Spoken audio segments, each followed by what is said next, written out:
Sun Media columnist Lauren Gunter joins me now via Skype. A lot of new information in the High River gun grab story, Lauren, but this is information that, we should have seen it coming, but it's still kind of jaw-dropping to begin with. Tell me what you've learned recently. Well, we found out all sorts of jaw-dropping things in the recent past. For instance, we found out a couple of months ago that the Mounties broke into more homes after the emergency had passed in High River than they broke in while the emergency was in full force. So, that was a shocker. But what we found out in the most recent documents, and these are documents that have been uncovered by an independent firearms researcher in Alberta, a guy named Dennis Young, who's done some stellar work.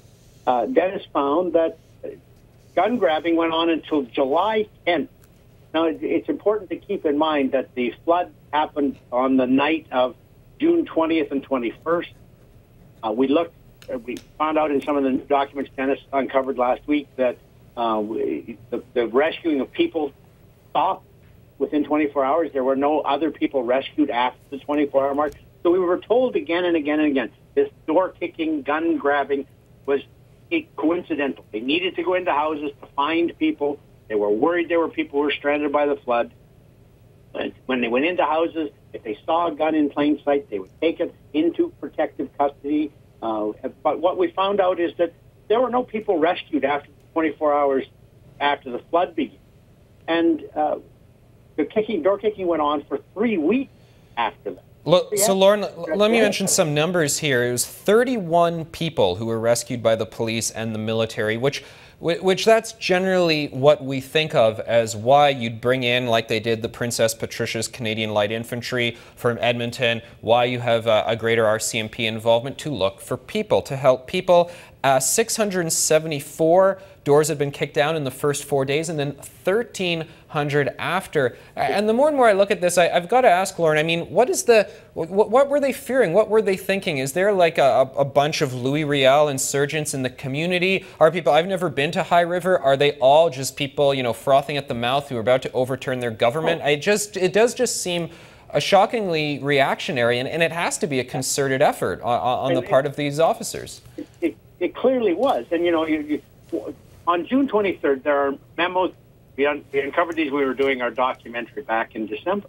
There were memos that went from the RCMP to their headquarters in Edmonton, and from the Princess Patricia Canadian Light Infantry, who were in High River, to their headquarters in Edmonton. Both on the 23rd, both saying, okay, things are largely calm here now. The PPCLI said there's no more damage. There's no more threats to life and limb. We should probably get out. They've been pretty good all along about only doing what the military is allowed to do. They weren't overstepping their bounds in any way that we've been able to find yet. And so it looks as though after the 23rd, 24th of June, that things had calmed down. And the RCMP said, they sent a note back to their headquarters saying, we have gone to every house in town, all 3,400 of them, and this is in the first 3 or 4 days.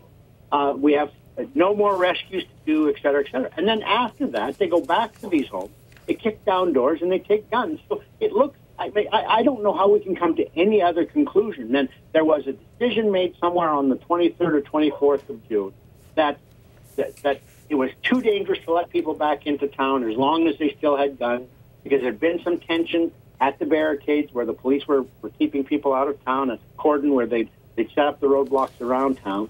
And somebody somewhere, we've not been able to determine who, said, look, got to go get those guns before we can let people back into town, because it's just too dangerous to let them in with the guns still. But Dennis Young's most recent documents show they took crossbows, they took bows and arrows, they took musket powder.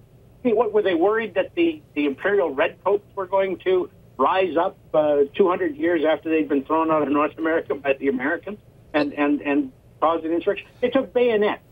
Like, I suppose they were worried about World War II Japanese infantry. Lauren, we have to go to commercial break now. When we come back, we're going to have you talk on some other topics. But it's funny, a few weeks ago or the other month, that you and I had talked about the story before, and I would have assumed we were done with this. So it's just quite interesting that these new details still keep emerging. Folks, when we come back...